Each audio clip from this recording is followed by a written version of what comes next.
It's like so bright. Okay, we are live. Let's see if we Melting reddish. We've got someone on here already. Really? Okay. Are people listening to us? Yes. Who's listening to us? We'll just wait a little bit. Guys, whoever's on here already, if you can hear us, please pop a thumbs up in the chat.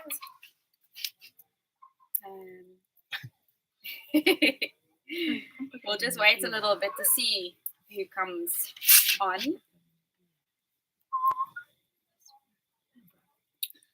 Gaz is fixing his hair there for the million. That's What's left of it? I keep thinking that's the media. That's definitely that. I need a serious hairstyle. Correct. Okay? So hot. Guys, we're live. Follow the link. Yeah. Oh, stop. I think What did you? Oh, yes. I just felt trouble. Yes. That is the best.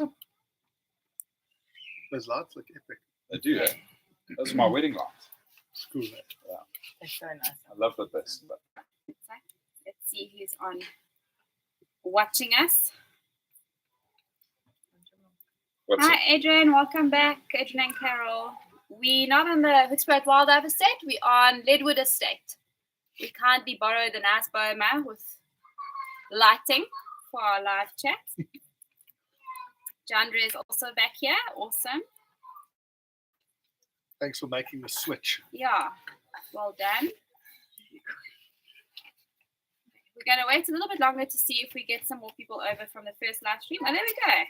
I think everybody's on here. So I'll go ahead. I'm Evelyn. As Michelle introduced me, I joined Wild Wonderful World about a year ago.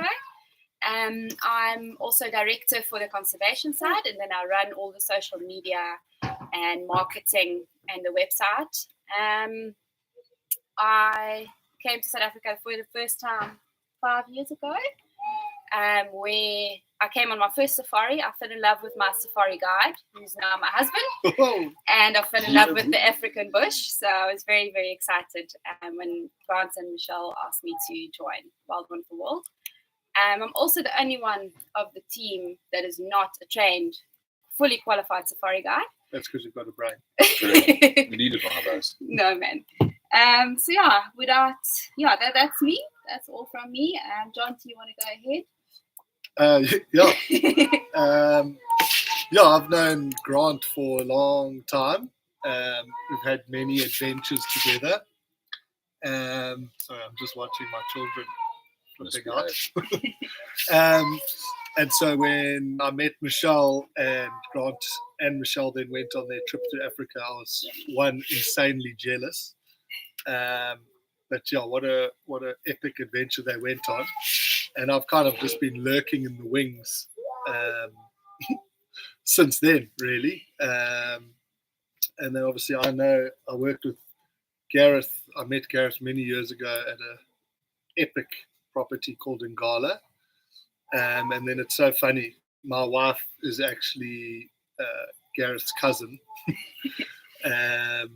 whose brother is married to Evelyn. So it's like this. We all one family. It's Yeah. One big happy family. It's a big family. For sure. That's essentially where I fit in. Okay, let's go ahead. Sure. You done there, John? Yeah, go ahead. John T touched on it. Him and I have known each other for, I think it's probably 10 or 11 years now. I've known Grant and Mishi for, a couple of years. We're all very close mates, which is what's really fun about this as well, is that we're all very close and we know each other very well.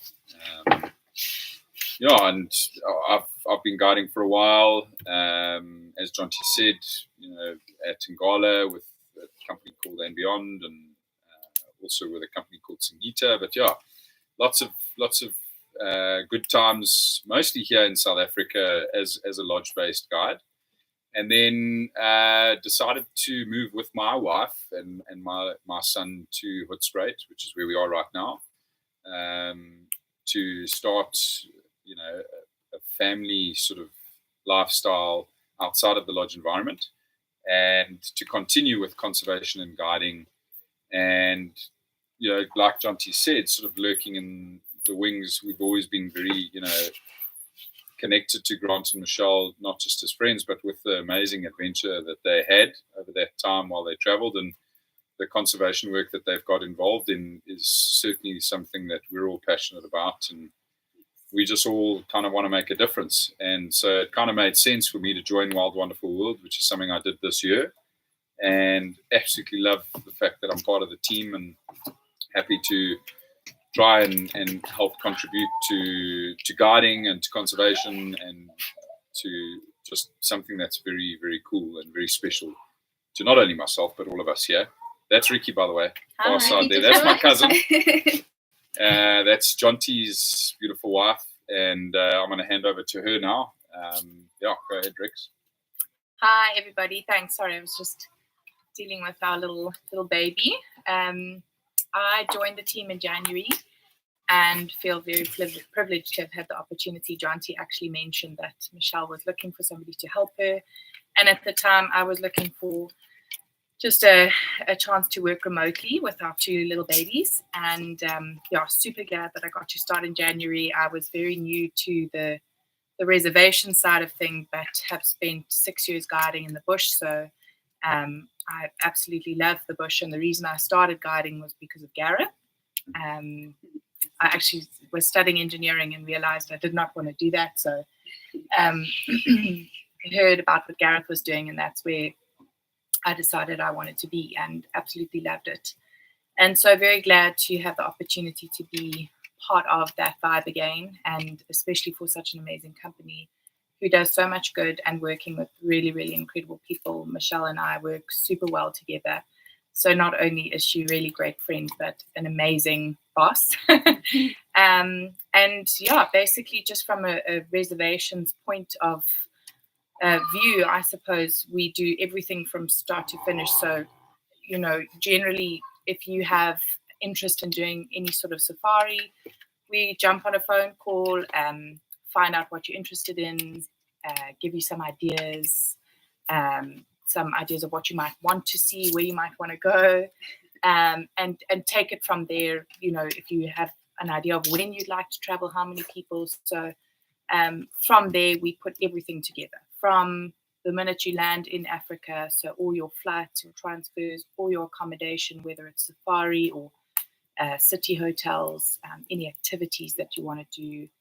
We really do everything from start to finish. And the idea that we have, there are obviously a lot of companies that do that, but we really want to create a very personal front, I suppose. So we are always in touch with you, always having calls to check on how things are going, if anything's changed, sending information, updates. And our aim is to really make it a very, very personal thing, and to make it as special for you and your family, whoever's traveling with you, to really make it a completely unique trip. So that's what we do from start to finish, and then we are there to handle everything, anything that comes up during the time. That's what we're there for. Awesome. Yeah.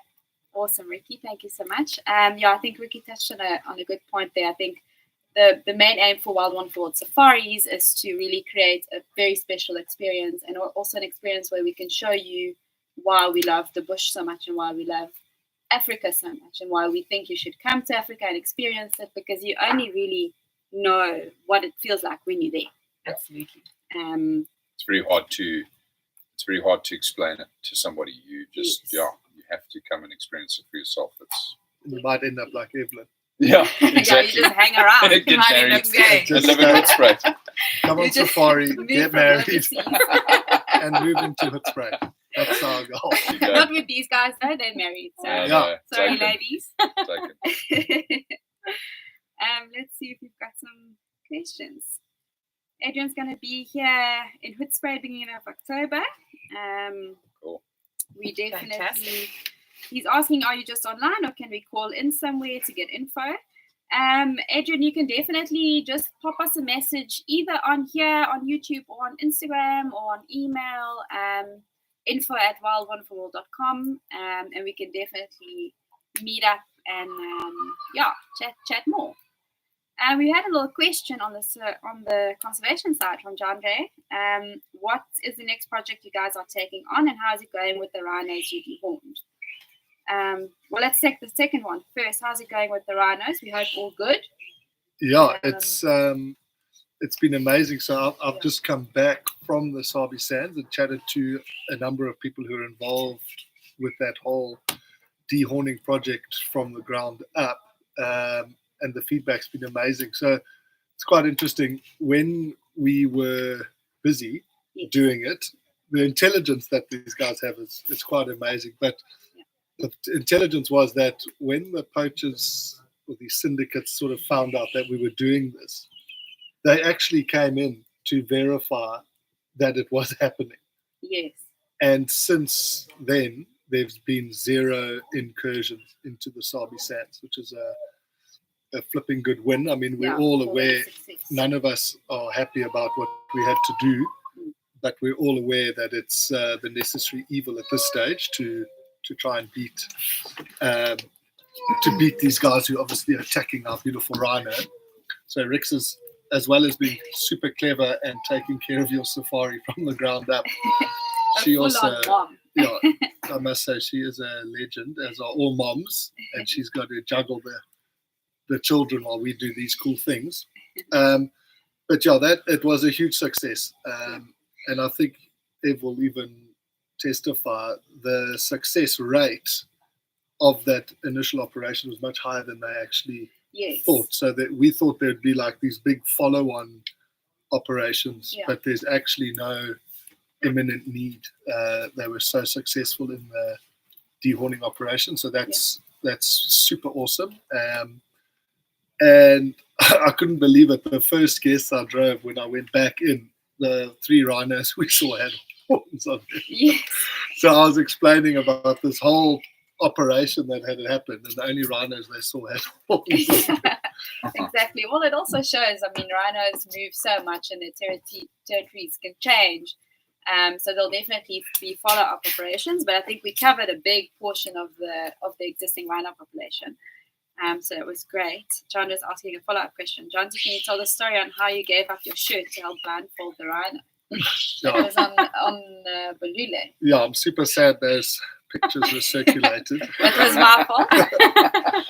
That was, there was a cow and calf black rhino that got darted, and the calf was a little bit separated, and black rhino always try and make life a bit more difficult, and where that one had gone, we just ended up there. And normally there's little kit bags or like boxes that the vets take with them that have all the necessary kit for that rhino, and in the chaos of getting to the calf, we didn't have a blindfold, and You lost your shirt. I lost my shirt. Big sacrifice for the cause. Yeah, but there was also, I must say, I never caught the guest's name. There was a guest there, and they also put their scarf over as well. So there was a double donation. But yeah, that's how I lost my shirt. You have to. Yeah. John, and then for your first question, what's the next project? So conservation project, I'm assuming you guys are taking on. We currently researching a little bit and having a look at some big anti-poaching operations going on around Hoedspruit. So we won't be able to share anything up front, because obviously all that stuff is quite, you have to be careful of security and everything like that. And there's a lot of sort of secrecy around it so that they can do their work. But yeah, that's coming up. We're still doing our groundwork for that. But yeah, we're fundraising for quite a big anti-poaching operation and a long-term operation. But yeah, we'll keep you guys posted on social media, newsletters and all of that. So yeah, definitely stay tuned. There you go. So, John, you're asking a good follow-up question here. Do you guys take on any safety protocols when we're doing dehorning? He says, just talking about what happened to Anton the other day. I'm assuming he's the ranger. I don't know what happened to Anton. We're not sure. Yeah, I don't know what I think- happened to Anton. I've just got back from a trip, so I'm a little bit, Yeah. unfortunately, I don't know. But I mean, there are always safety Risks. precautions Yeah. that are in place. It can obviously, it's quite a chaotic sort of event. You know, there's all sorts of stuff going on, and it's one of those things where 99 times it will go smoothly, but there's always that one time where things can go a little bit pear-shaped. So, like, I don't know what happened with Anton, but the guys, do you know, you can imagine, obviously the vets are using a chainsaw at a certain point in the operation, so they're very sort of, no one's allowed close to the chainsaw area. Everybody's got, the guys who are cutting have all got safety goggles on. They've got like those heavy knit trousers in case they get caught. But I don't think I've ever done one of these things and not come out bleeding. I'm just a bit too excited, but yeah, it's in a rough sort of environment. There's thorns, there's holes to trip in. You're dealing with a, you know, like 2+ ton animal, and there's other things around. So I don't know if you can share, but I don't know what happened. I'm not sure what happened to Anton. I just hope he's well. Yeah, and it's just a good story. Yeah, awesome. Thanks so much for the questions, guys. I'm just thinking, we had a question sent in. I think Ricky touched on it a little bit already, but people basically asked what kind of safaris does Wild Wonderful World organize? And I think the answer is very simple. All of them. Yeah, I think there's it's like we said, it's completely unique to you. We do focus on bespoke and luxury safaris. But you know, we do, you know, we've had conversations, and there's overlanding safaris that we've spoken about, and Grant and Michelle have done a few with the good old Land Rover. But yeah, I think generally it's luxury bespoke safaris and focusing on whatever it is you want to see. So that's where those initial phone calls are really, really important, because at the end of the day, you know, I have my ideas of what I love, but they're going to be completely different to what you might love. So Yes. sorry, we've got a wild one. And we also, the company also has basically 3 active guides who go on trips with guests, and really, you know, I think, Gareth, you can really speak to that as well, how it enhances, you know, guest experience to have someone there with you who takes care of you and has all the knowledge and knows, you know, knows the area, knows the game reserves, knows the animals, knows, you know, all For that sure. background. Yeah, I think, you know, Ricky says bespoke travel, and the fact that we focus on what you want, but it also, we draw on our experiences. You know, we together as a team have had the privilege of traveling to some amazing places in Africa, specifically around safaris and wildlife, and also, I think, also searching for true wilderness experiences. That's something I'm always trying to replicate for any client that I take out on a safari, is to make sure that they're getting the very best of wherever we're going, but to truly have a wilderness experience. So to have a very wild, intimate connection with nature. And that's something that all of us Wild Wonderful World guides focus on. Having one of us private guides join you makes sure that, you know, we ensure that that's going to happen. It's, you could book a trip for yourself. You don't need to use anybody to do that for yourself. You could do it yourself and you'd be fine, except that if you hadn't done this before, you wouldn't quite know what I'm talking about. You wouldn't quite understand the full detail of a trip, in terms of knowing where to go and look for particular species, what sort of activities you could get up to in a particular area, the do's and don'ts of a particular country. And when I say that, I mean, like, even the simplest stuff, like the immigrations of getting through borders, border posts. There's quite a lot of detail that goes into these trips, and we have, like I say, we've got lots of experience with that, and it is a privilege for us, and we love doing it. So we want to share that with our clients and make sure that they're getting the very best out of any trip that they do. and obviously have have us with them to photograph, help with photography, explain in detail some of the behavior that they're seeing from some of the wildlife that can sometimes get missed on some of these trips, particularly up in East Africa or Central Africa. I'll never badmouth a single guide ever, but there is communication barrier. It's a reality when you're going on trips further north and further east. There is this communication barrier, and sometimes there is just the subtle stuff that's being missed that I fortunately can communicate quite well with my experience and just being able to communicate correctly. So it's a big plus, I think. Even when it comes down to suggesting having a to-go cup with gin and tonic. Correct answer. Otherwise, you don't even know that it's an option. That's it, and that's also the reality. Is we keep it fun. It's an amazing thing coming out here. Hello, boy. Sorry, I just want to touch on what Gareth was mentioning in terms of Wild Wonderful World as a company, understanding the experiences that you can have out there. So a big thing is not every company or not every I suppose lodge or company that says they are doing good is actually doing good, and that's a big part of what Wild Wonderful World does. So we make sure that every lodge we book you into and every experience that we send you on is something that is actually giving back to conservation, and not something that is just is just a front. So we have some guests who have ideas of things they would like to do based on somebody who's done it before and recommended it, and we ourselves, just because we're on the ground and we're part of everything, we know that maybe it's not,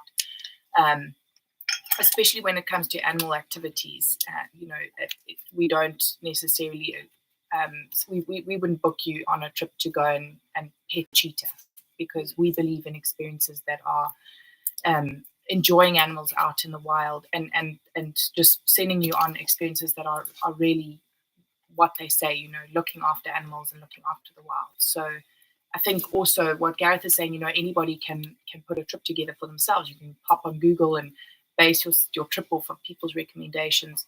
But at the end of the day, you don't know that everything you're doing then is giving something back and actually really doing good. And that is what we focus on, is making sure that whatever you do on your safari, and as much money as you spend, that a big percentage of that is actually going back into conserving these beautiful wild areas. So I think that's also one of the main reasons why we joined Wild Wonderful World and why we work for Grants and Mishi and with Grants and Mishi is because we know they've been there. All the projects that are featured on the website, they've actually been there, seen them. Yeah.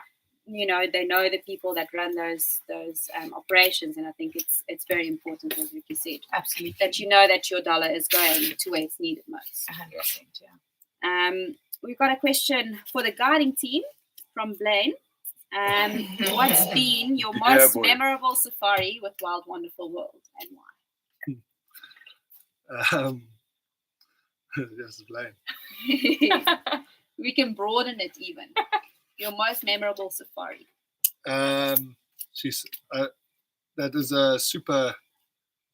it's actually a super tough question to answer, because having done this for a few years, even as a lodge-based guide, and then now as a private guide, these experiences are each one's completely unique in its own way, and definitely certain things stand out. One of the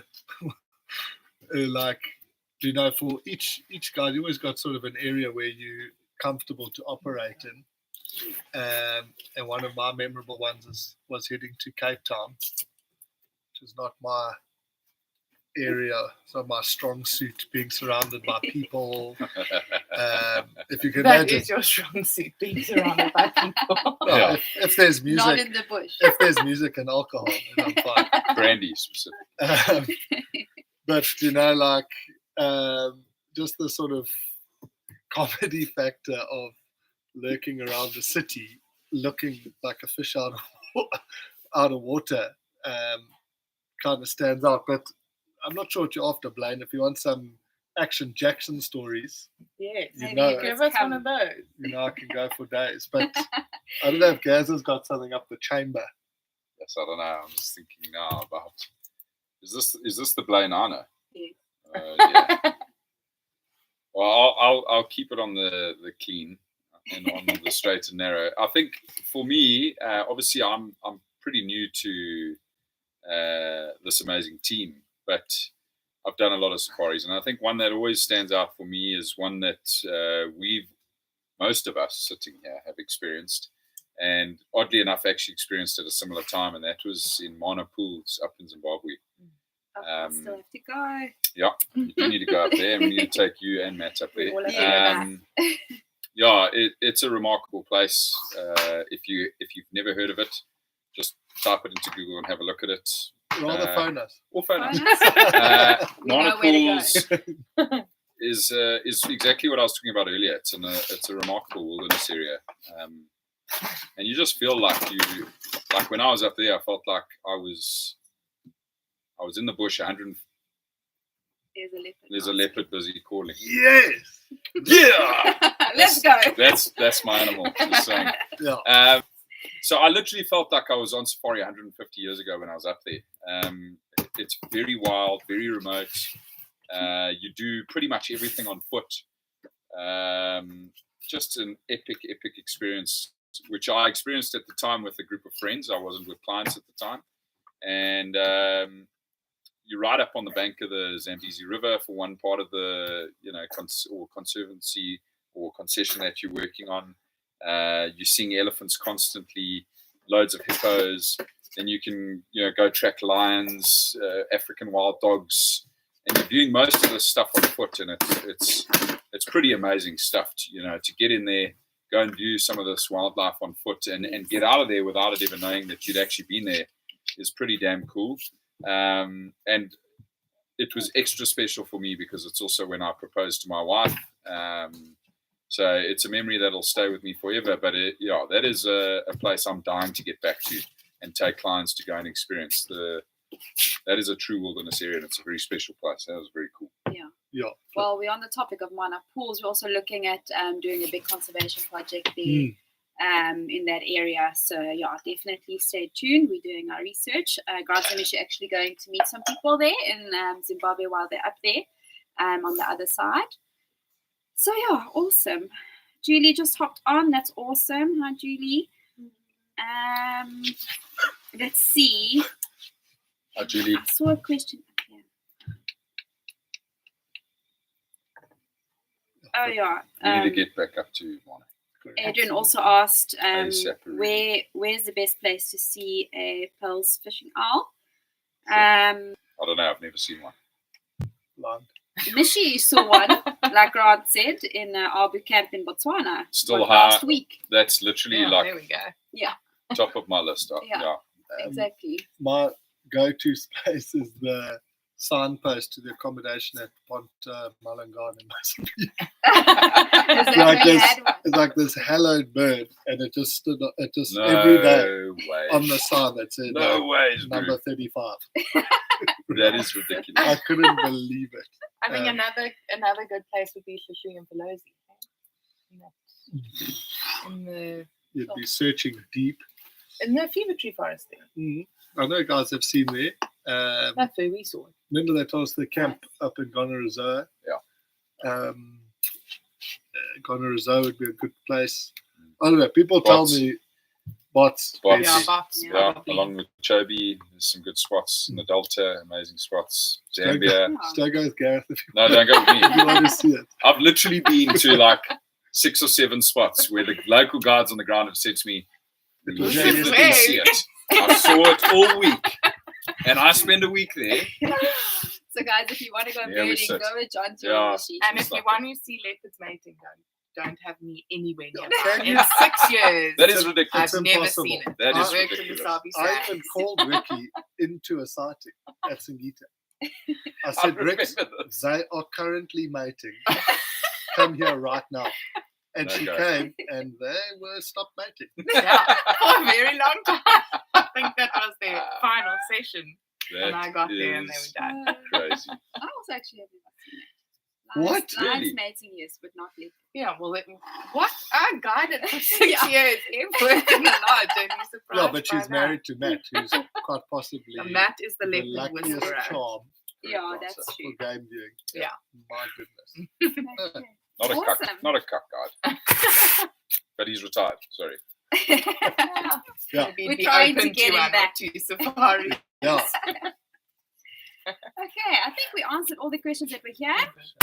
We've been going for, Grant just popped in here. Porphyry and Northern Kruger is amazing for pearls fishing. Oh, there we go. There you go. Yeah, that's a good call. Well done, That's Grant. not far from here. Nice Granty. Okay, we've been going for an hour. I think that's good. You're joking. Really? Spray team. Flew by. Yeah. I don't want to stop. Okay. We've got to do one of these again. I like, Next week, I same like time. talking with you human beings. But it's quite And hard you guys. to get And everybody numbers being together. entertaining Yeah, sure. us. It's quite the challenge to get everybody together. It Yeah. is. Even now we have to do a two-parter. Yeah. But listen, there'll Good job. be, for those of There's you some who more. have joined, there will be a lot more of this because Yeah. we love doing this and we want to Answering share your it with you questions. guys Yeah. as much as we can. And please, yeah, send us questions anytime, but tune in and get Yeah. involved. Contact us if you want to go on safari. Follow us everywhere. Where Follow there's us all social over the media. place. Yeah. Jonty and I are guiding all the time. Yeah. So stay tuned. There'll be lots of cool stuff, conservation stuff Evelyn's touched on. Very Yeah. exciting projects coming. Stuff's coming. And it will be shared. You will see lots of it. But yeah, it's very cool. It's cool to have a chat like this with you guys. I think it's nice to just like, you know, the whole thing was meet us and who we are. And like, Garrett's got the biggest baby in the world. We've got two little children, but Yeah. this is a huge part of what all of us are about. The safaris, obviously, we get spoiled to live in this amazing place with our children growing up in what's, I suppose, the closest thing to a wild place. Yeah. But also with the conservation work in mind, it is literally for them. Yeah. Why we do these things and try and protect these animals, because I want my children to be able to have experience the world I've experienced. So that's one of the big driving factors, I think, for all of us. Definitely. Big time. Thanks so much, guys. Thanks for joining us tonight. Cool Good beans. spread team everybody. signing off. Bye, guys. Say bye, Lembra. Easy. Bye. Say bye, boy. Yes. Well done, dude. Yeah, bye. Well done, Owen.